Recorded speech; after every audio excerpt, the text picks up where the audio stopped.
Welcome to AMS on the Air. I'm Dakota Smith. I'm Jeff Rosenfeld. And I am Irene Sands. We're here to podcast all things weather, water, and climate.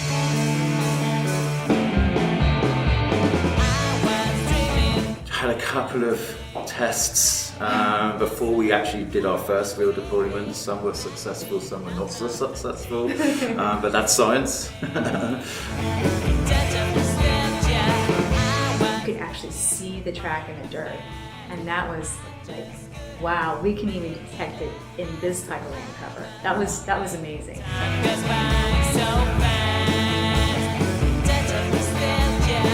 This week on AMS on the Air, we have an interview that we did at the American Meteorological Society annual meeting in Phoenix in 2019 with two of the leading people in the field of tracking and analyzing tornado damage.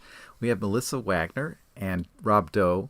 Melissa's with the Arizona State University, and Rob is from the University of Liverpool. And they've been working together with Aaron Johnson and Randy Cervini on tracking tornadoes after the damage has occurred, but as soon after as possible with the use of unmanned aerial systems. Some people call them drones, but UASs is what they refer to them as. And they're really wonderful little toys to some of us, but really fantastic platforms for taking a look at what a tornado's done and analyzing exactly how the winds damage things, and especially how the winds can damage and drag things across croplands and into areas that are hard to reach after a tornado, like in forests and high ground and through difficult terrain. The use of these UASs with cameras and infrared and other imaging, they can really get a good sense at a very, very high level of detail how the tornadoes are actually affected by the terrain in very small ways that wouldn't be easily observed even from satellite cameras. So this is a good way to take a quick look right when the damage is fresh. And Melissa and Rob talked a lot about how not only were they using basically off-the-shelf technology, but they were also being able to really ramp up the response, that they can get out there in the field quickly and work closely with the emergency managers, because without that they really can't get up there at all. But by working closely with people on the ground in the aftermath of tornadoes, they can gather a lot of really interesting information. Their research is definitely cutting edge when it comes to damage, tornado damage and tornado recovery. I've been following tornado events, severe weather events, long enough. There's a few stages. There's the before stage, before anything's happening in the morning or the day before. Then there's while it's happening, looking at radar, trying to figure out where damage might be, where big events might be happening. And then right after things go through, there's sort of a pause and you wait until you get that imagery back. Of course, you get people, just the public, you get that first. You get public videos, public pictures first, but then there's actually a lot of storm chasers out that will post high resolution drone video, normal video. And this actually happened just recently. We're recording this in the middle of March, but back in the first week of March, we had an EF4 tornado go through Beauregard, Alabama, and a few other towns in Alabama on the Alabama-Georgia line. It was the first violent tornado in almost 2 years. We went all of 2018 without a violent tornado, which is EF4 or EF5. And the drone imagery that came out of there just was, it took your breath away. It was just so sad and so disheartening. And right when you saw it, you knew, at least I knew, and I think a lot of people in the field knew that this was most likely going to be a violent tornado, and most likely we're going to have injuries and fatalities come from it. And we ended up having just over 20 fatalities and a lot of injuries as well. So the research they're doing is so important, and the more we can learn from them and their research, the better the field will get. I was really fascinated by it. The imagery is really great. You can take a look on the AMS blog for a few samples of what they've been able to do, and also look for Melissa's presentation at the AMS meeting in Phoenix. You'll find she's on the program there as well. Some really cool imagery in the talk that she gave. So hopefully, without further ado, let's get into the conversation with Melissa Wagner and Rob Doe.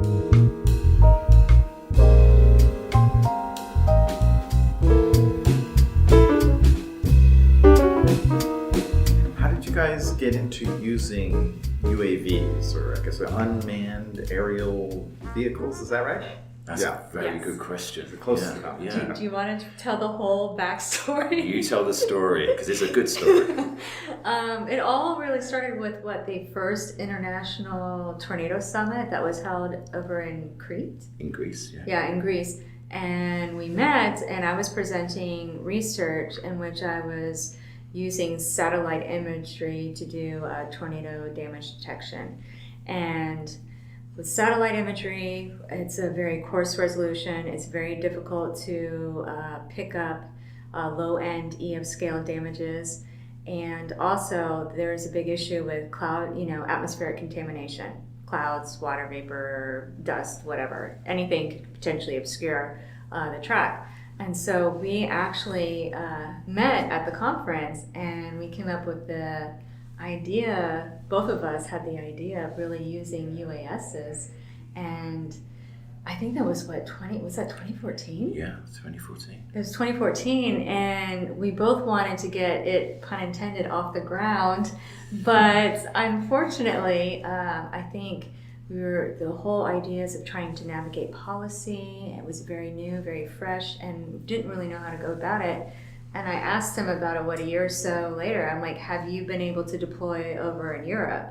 And not really. It was kind of on our wish list, because I think when we were at this meeting, we sat down and sort of discussed some of the biggest challenges in meteorology. And I think, one of the challenges we were finding was doing site investigations. They were very time consuming, quite labor intensive. Walking tracks and finding the start and end of tracks was very difficult. So we thought, well, how can we use geotechnologies to help us or to try and solve some of these problems? And that's when we sat down and said, okay, maybe this is where UAVs could come in. We could set up a unmanned aerial system using a number of UAVs to try and pinpoint certain tornadic features, to maybe look at some of the environment and also damages and ways in which this data can also help people, including like the emergency management services and landowners. So we sat down, came up with a plan, had a couple of tests before we actually did our first real deployment. Some were successful, some were not so successful, but that's science. And went from there. How did you test it? I mean, what kind of conditions were you using for testing? I think for some of the tests that I did, well, you also went out locally, didn't you, Melissa? I did. In Arizona. Here in Phoenix, yeah. And I did some test runs out in Nevada, as well as also in the UK and in Europe, looking at sort of similar conditions, similar terrain, sort of out in the open, grassy areas which would be pretty hard, say, to detect. Tornado damages. One of the things we've been concentrating on is rural locations. Areas which have wheat, grasslands, corn. A lot of surface scour, soil erosion, that kind of thing. So that's kind of how we went out into these environments. I think it was most important for us to test the equipment and do a proof of concept to make sure it worked before we did proper field work deployment and got out to case studies and areas that had actually been impacted by tornadoes. So what was the question there in terms of whether it worked or not? I mean, you knew the cameras worked, right? I mean, you could download the data probably, but I think also with Rob, he was able to get a special kit that was equipped with a multispectral camera, so that we could do the damage detection to look at damage to vegetation. So the whole proof of concept with stuff that I had already been doing in terms of satellite stuff was with normalized difference vegetation index, NDVI. Is commonly used to look at any type of storm damage, hail, whatever. And I know that's been successful, and that was part of like my master's thesis and everything. So we knew that with the UAV, that getting that whole multispectral camera and doing the NDVI type of stuff, that we should be able to pick up, the tornado track fairly well in some of these rural areas. We just didn't know how well it was going to. And we actually found out with one case, I would say in particular, in Nebraska, or Wyoming, in Carpenter, Wyoming, I'd say a year ago, they had a rather late planting season when this tornado had hit. So seedlings, were very, maybe like an inch or so, and so it was pretty much where the tornado had gone past. It was all in this dirt field, and on the ground, you couldn't see really anything. You could see potential evidence based off of the house being kind of covered with dirt. But lo and behold, when we flew our UAV equipped with this multispectral camera, and then we processed the image, you could actually see the track in the dirt. And that was like, wow, we can even detect it in this type of land cover. That was amazing. So I don't want to get too much into the weeds, so to Yeah. speak. No pun intended there, but I just want to understand a little bit with the multispectral imaging that you're doing. You can do the NDVI, the vegetation comparison, sort of the green versus brown, dead versus living. Is that sort of the idea? Yeah. But you're not using any visual camera work at that point? Well, we're still doing visible as well, too. Visible, yeah. We're doing both. We have 3 UAVs, so the 3 UAVs kind of collectively create our manned aerial system. So we've put a system together. So I think the first UAV we have is a high resolution visible, like an RGB. It's really high res. Yeah. The other one we have is a customized near infrared camera. And the other one we have is a visible drone, UAV, which we've kitted out with a red edge multispectral camera, so it can see in a number of different bands.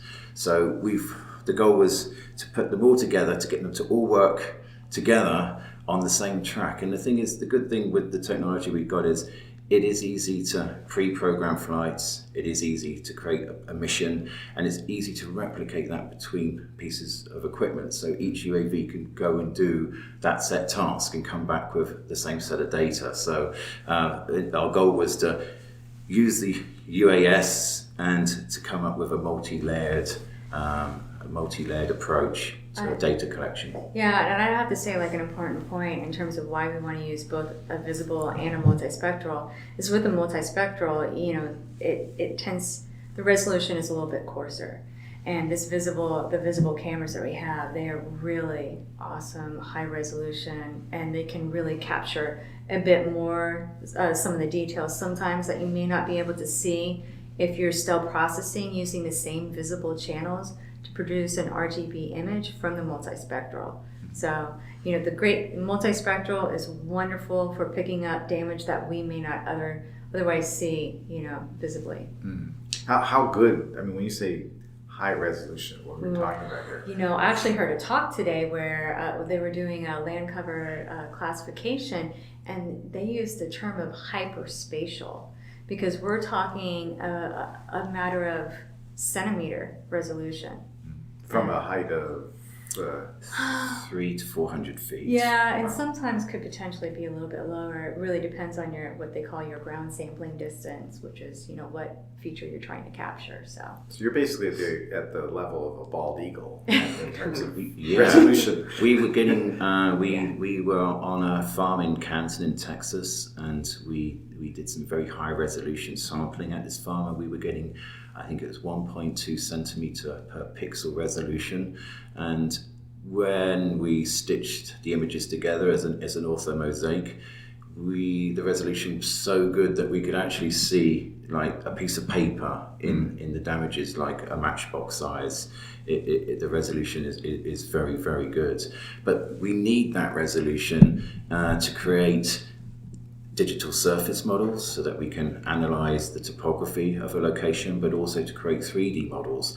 And this is really good for us because, when you're on site, there's a lot going on, but when you get back and you're sitting at your desk, you need to be able to be in that environment. So to create a 3D virtual environment of where you've been then you can use that environment to take measurements and to see what's going on and to have a closer look at things you might not have seen when you're in the field, because when you're in the field, it's quite a sensitive environment. It's a disaster environment. There's a lot going on. And obviously you have to be very sensitive to what's going on around you. So I think for us, getting the high resolution images then allows us to come back, and then we create these 3D environments of exactly what we've seen on the day. Yeah, and you want to, like you said, minimize the amount of intrusion because a lot's already been going on.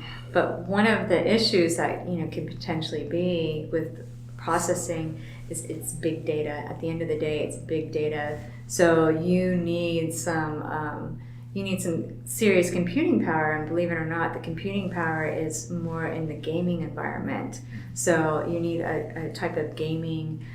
Type of computer, laptop, whatever, because it's all visual. It's very visual. So, do you write your own sort of routines on how to identify what you're seeing in the images, or you just look at it by eye, or how do you define features? It's a good question, actually, because we divide quite a rigorous workflow now for field work. We have a good plan for actually implementation, then analyzing the data.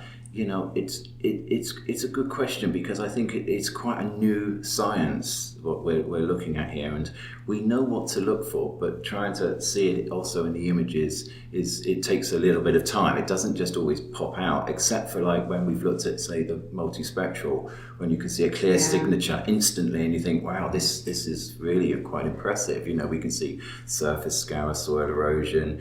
As you said, you can see what is dead, what's alive. That is quite an impressive visual. I think the 3D environments is also great for us to explore some of the topographic interactions, to see what's really going on in the local area, but how, say, surface winds and tornadoes have really interacted with certain distinct topographical features. So that's really been quite interesting for us as well, because that's often hard to see from a ground level when you're walking a transect or a tornado path. So seeing it from a new perspective for us has been quite impressive.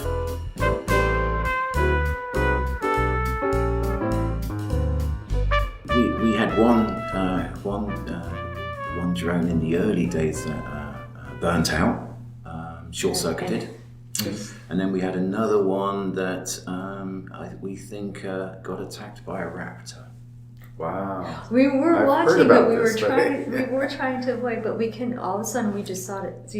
We saw the bird right around the area, and then we just saw the spiral of the drone going down, and then we had to hurry up and trying to find it out in the field that we were at. Which is quite scary as well, because we had to cross a creek. Yeah, you don't want to lose equipment. You don't want to create any impacts on the natural environment either. You don't. I would always say to people, fly as far away from any nature as you can, as in birds' nests, things like this. So you don't. Is that even possible? I mean, how do you know ahead of time what you're flying over? Well, this is the thing. We have a system where we have one person who is piloting, a registered UAV pilot, and one person who is spotting. As a minimum requirement, and it's up to the job of the spotter to make sure this doesn't happen. But it's really difficult because, it's when you're out in a rural location, you have to be prepared. But it's important to be vigilant and always to keep the UAV in line of sight. But even then, like you're getting at, prior to deploying it in the environment, you've got to. You can assess the area, and once you've somewhat assessed the area too, even looking through like Google Earth, you may get an indication. Perhaps you're near a wildlife area or something like that, but a lot of times you're just not going to really know until you're out in the field. Yeah. What are some of the other possible hazards with UAVs in the setting? So it's very important to understand what's going on in your airspace. So if you're out flying, even if you're out flying in what they call Class G airspace, as long as you have Part 107, you can fly. But you have to pay attention and still look and see if there are any type of special advisories. In rural settings, a lot of times these special advisories, it could either be related to emergency vehicles having to move back and forth, through the areas. You could have the governor flying over the area or whatnot, and they're going to shut down the airspace. Or this could be related to crop dusters. and with the crop dust. So we thought that we had saw that the crop duster had been working in the area for a matter of a few days. And this was very soon after a tornado had struck there? Or it was relatively so, yeah, relatively so. And it was probably, days or, a week or something after that we were out in the field. And we thought that it was all clear, that they'd already been in the area, that he already sprayed the area, that he was, he actually left the area. And we thought, oh, good, he's gone for the day. We don't have to worry about it. We're okay. Next thing I know, I'm up on top of the hill and you're down messing with with our ground control and equipment. And I just start running down the hill like, because it took a while for the sound to maybe come and reach you. I think abandon. I think the terrified look on my face said it all. Are you flying, when you're flying, are you aware of your surroundings and you're controlling UAV, or are you like wearing goggles and doing no, definitely flying? not goggles. No. Yeah, those really aren't very safe. We use large screens with solar shields because having optimum visibility of what the drone is seeing and what you're seeing is really important. Yeah. And also, we have to fly it in times, say sort of like between 10 and 4, where the light's at its best to reduce any sort of shadows. So, and that's also obviously quite bright. So we have one person using the screen and holding it and navigating and making sure that the flight mission is going to plan and there's no deviation from what we're seeing on the screen. And then we have another person who's actually watching the drone and listening to the environment around. And I think watching and listening is very important, because keeping your eye on the drone to make sure actually what it's doing is what it should be doing, but listening to see if there's any helicopters or any other sort of, say, crop dusters or anything in the area. So, and if that's the case, you bring it down immediately. So So you want to identify damage, right? And what I don't quite understand is how you identify damage. I think I understand the identification of damage using NDVI on vegetation. I don't know whether that is an immediately useful tool or whether it takes a day or two before the vegetation shows that drying out or whatever. You actually touch upon a very important topic that I have some ideas churning in my head. But the whole idea is asking, what's the vegetation response to damage, to these damaging winds, and how quickly does the vegetation start to recover, start to spring back. And that's something that I think we're really going to have to kind of go out and do, maybe in different types of land cover types, map, these areas, collect data a day, 3 days, 7 days, 2 weeks, a month, to kind of see, and do that for grasslands, do it for trees, because, with grasslands, I think that you're probably going to get the signal pretty closely, after the event, maybe, but with trees, it's going to take a while for it to see some of that die off. You might be able to see it when it's been denuding and a lot of the vegetation's maybe been stripped off in terms of leaves and stuff. But in terms of just fallen over trees that have the canopy, you're not going to really see that too much of that die off or that signal in NDVI into maybe days later. And even then, I was also thinking that you can capture some of the tree falls with DEM, with a digital elevation model. So based off of known tree heights, if you see something that's below a certain elevation, then it could be, you could look further and then see it could be indication of a tree fall. So do you need a baseline of what the landscape was like before, especially this whole other question of how useful is this in an operational sense?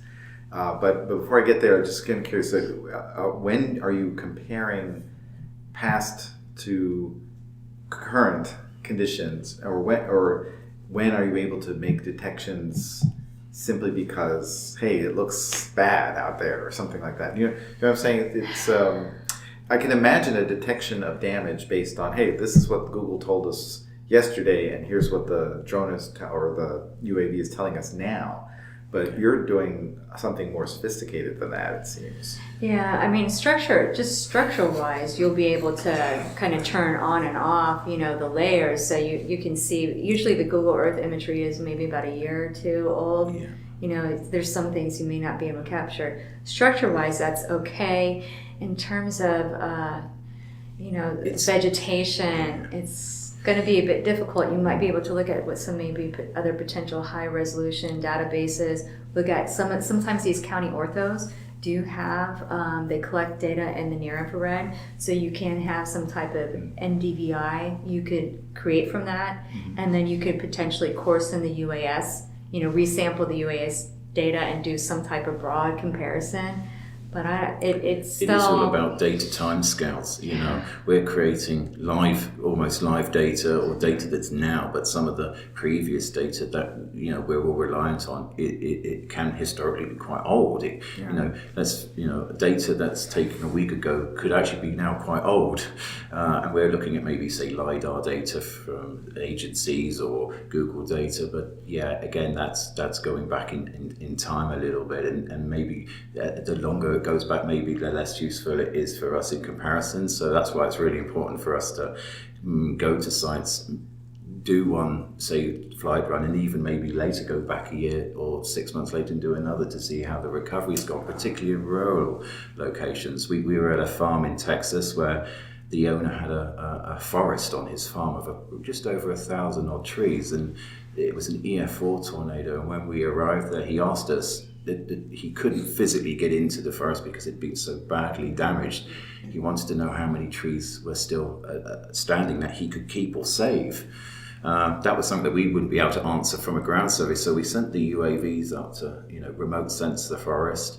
And as Melissa said, a very simple process to create a surface model just to see what's still standing. And from that, we could count maybe about 40 to 60 standing trees that were still alive or still able for the farmer to maybe use, and then give him this data so he knows what the situation is and what the outcomes could be. But we would then compare some of that obviously with say Google Earth or other data. But pre-event imagery unfortunately is always going to be an issue. And it would be great too, even with tapping in, a lot of people are using UASs for other applications, any type of land cover change, environmental monitoring. And I don't know if there's really a database maybe that you can kind of tap into some of this kind of a one-stop shop, and see if there's anything out in the area. But it's part of your process to check that kind of thing. Yeah. So then how does it become a potentially operational tool, if at all? I don't know. I mean, obviously there's research implications, but how soon do you normally arrive on the scene? How soon do you want to arrive on the scene? And if you're there while emergency people are still doing cleanup and assessment of the damage, how useful can you be and for what kinds of questions? Yeah, I think this is a really good question because, I think, realistically we would like to be on scene as soon as possible so that, you can capture the environment straight after event. But obviously these are quite, high sensitive sites, so we always have to liaise with the emergency management services when we get on site, and also the sheriff's department, and let them know that we're on site, and also ask them, is there anything that you want to know about the site that we can help you with, or is there any data that you want us to particularly gather? This doesn't necessarily mean the images, it could actually be videography, and I think that's one of the sort of the sensitivities that we have to consider very carefully. I think for usefulness it's some of these tornado tracks that we've been investigating. One, for example, was 51 miles long by just under 1 mile wide. Now, I don't know how long that would have taken me to walk and do a site investigation, but I do know that it took me a lot quicker to do it with the UAS. And this maybe is also another added value, for maybe to the weather services or people looking to get, really good, accurate data to make evaluations as to what intensity it was. And also finding the beginning and the end of the tracks as well. This is another thing. So maybe this is where the value comes, from an operational point of view. I would have to say also too with the emergency management, after the Eureka tornado, I had we had already came back from our deployment. So, it was a tornado drought this year. We already came back and done, and next thing I know that there's a tornado. So I had somebody go out and collect data on our behalf. And I think when I went back out and followed out with the emergency manager, Levi Vincent, I think his name was, he suggested that it would be great to get a video of the extent of damage, within that 24 to 48 hour window. That is really critical, and just providing just an overview would help them better allocate the resources and help with planning. But I also see that this would very much be operational for National Weather Service, so that, yes, we could maybe initially give them a video, but we can also we can give them this imagery, and we can post-process the imagery and give them to them in like KML files that they could bring into Google Earth, and they can do a desktop analysis. Because I know that, even though they go out and do ground surveys, they're still refining and making adjustments to what ratings they're giving to certain portions of the track. So I don't know if they have a month or so to have it done. I'm not exactly certain, but we are working with Aaron Johnson out in Dodge City, to try to help turn what we're doing, and not just for our scientific research, but also facilitating and helping them with them do better refinements and damage classifications as well. It sounds like on the research side, you have some pretty interesting stuff that you've been noticing. Yeah, we've found some quite interesting results. I think some of the more interesting ones do relate to, say, topographical interactions. It might seem funny that people might think we're investigating topography in the Great Plains, which isn't really synonymous to but there are really distinct surface features, particularly where we've been out in Kansas. We found, really good hill environments that have been, struck by tornadoes, and we've used the UAVs to remote sense them and to see what interactions they are, and to answer questions that we've had, like, does a tornado increase in intensity as it goes uphill environment, and what happens post uphill environment? Does it drop off and pick up later? So, when we've arrived on site and seen that a tornado's been in that kind of environment, it's been really good for us to use the UAVs to answer these questions. We've seen some quite good results, actually. I think from our field work last year in Kansas, we've seen some really good interactions with, say, local environment surfaces, i.e. we've noticed that a tornado's intensity has increased going uphill, and as it's dropped off the hill, it's fanned out and weakened, and then picked up again further downstream. We've sort of worked quite a bit as well on looking at, say, interactions with grasslands, scour, trying to work out what really is a tornado track in these very hard to detect environments. I think this has been a learning curve for us. From the ground level, you can never really work it out. But the UAVs really give us a perspective that we'd never seen before. And even from, say, planes or satellite, the imagery is maybe a bit too coarse. It's too hard to see.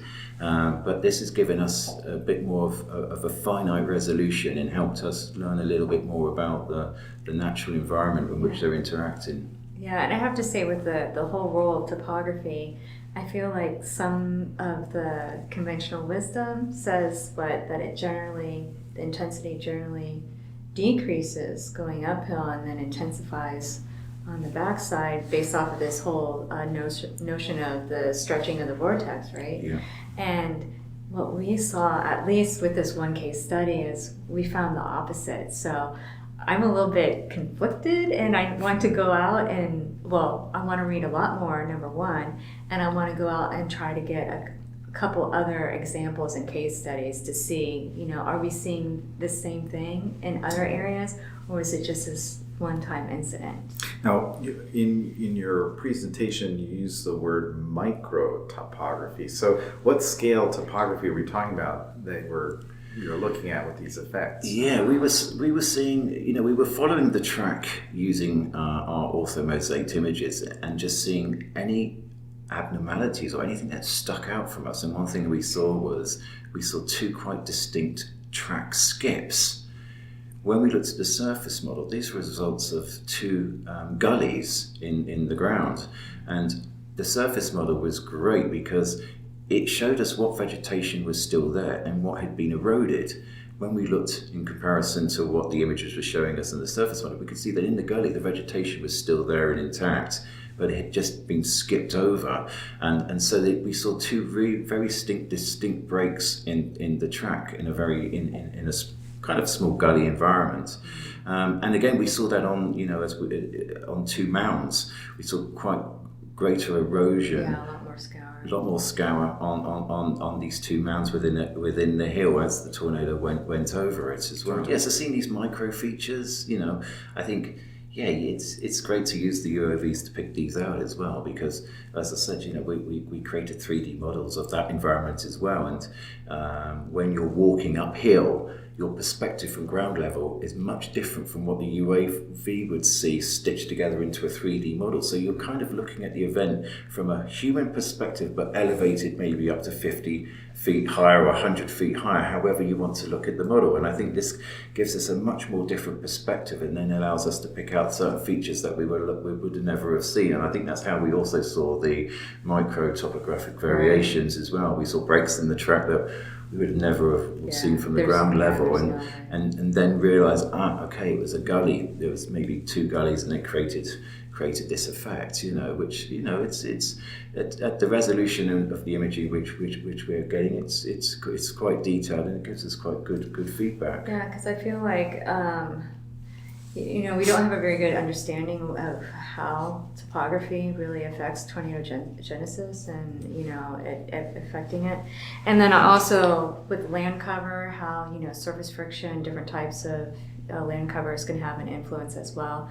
And so what I would also like to see with what we're doing with our damage surveys is ideally say Doppler on wheels is out, any type of mobile Doppler doing the radar, and they collect the data of the tornado, and then we go in and we collect data following that. So you not only have, so it's creating this whole fourth dimension, and then we're providing what's happening with the land cover, and this may really give us a lot better understanding of what's going on and how topography and land cover interact. Yeah, it sounds like an interesting thing. So you have some collaborations to work out, it sounds like, too. Yes, and I've already done a lot of dropping and passing of cards to potentially Vortex Southeast, and I know Taurus is getting up and underway, I think next spring. So I hope that we can work with them. Well, that sounds great. I really appreciate all of this information. It's a lot of stuff to be excited about now and in the future in tornado damage surveys. Yeah. Thanks very much. Thank You're you. welcome.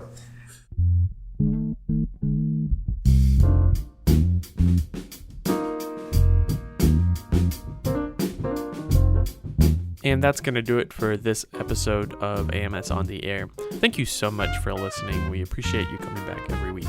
And you can subscribe to the podcast on your favorite player to get notifications as soon as new episodes are released. And if you got comments or interview suggestions, tell us. Search us on Twitter, Facebook, and the Gram. And again, thanks for listening to AMS on the Air. Look for our next episode in a couple of weeks, and happy weather.